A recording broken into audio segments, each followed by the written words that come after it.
mentioned diabetes. That reminds me of something I wanted to ask you about. There was a CDC study that came out in the last week or so suggesting that occurrence of COVID-19 could actually increase the risk of diabetes in children. And I know there's been a lot of discussion of that study, and it seemed a little bit controversial. There's been some criticism that said that some of it could be a correlation, that children who tend to have more severe COVID-19 might have a higher BMI, which could be related to diabetes.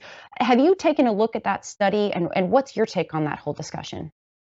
Well, my take on that whole discussion is it's a very, very important discussion, not just diabetes, but all the other conditions that children have, because there is so much that's unknown. I think that's my takeaway, and the science is not all there.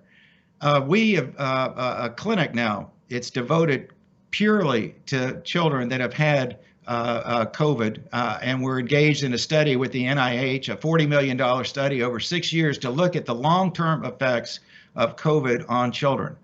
And that is going to tell us a lot of things that right now are just, maybe it's a hypothesis like the diabetes situation. What I can tell you, though, is that we saw a lot more children coming in with diabetic ketoacidosis. That's kind of the worst thing that can happen to a diabetic acutely, totally out of control.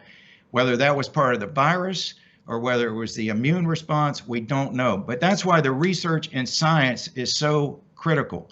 This clinic where we have kids come in that have been impacted by the virus, maybe it's this long haul, and boy, can that be a real struggle for these children, because lots of times people don't know how to put things together.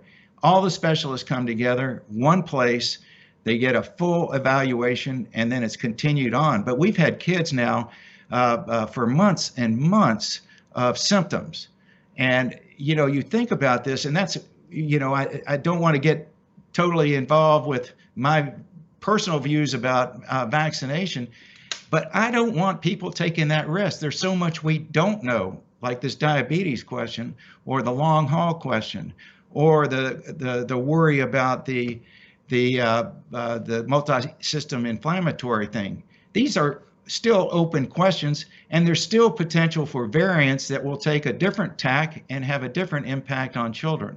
So, the science needs to continue, and thank goodness the science is made so much help, and the researchers and what heroes they are to get us these vaccines and the treatments and move along. We can't wait for the vaccine that will be approved, hopefully this spring, for children under 5, because they're unvaccinated and they are at risk, and we are not sure yet how that's going to impact some of these smaller children.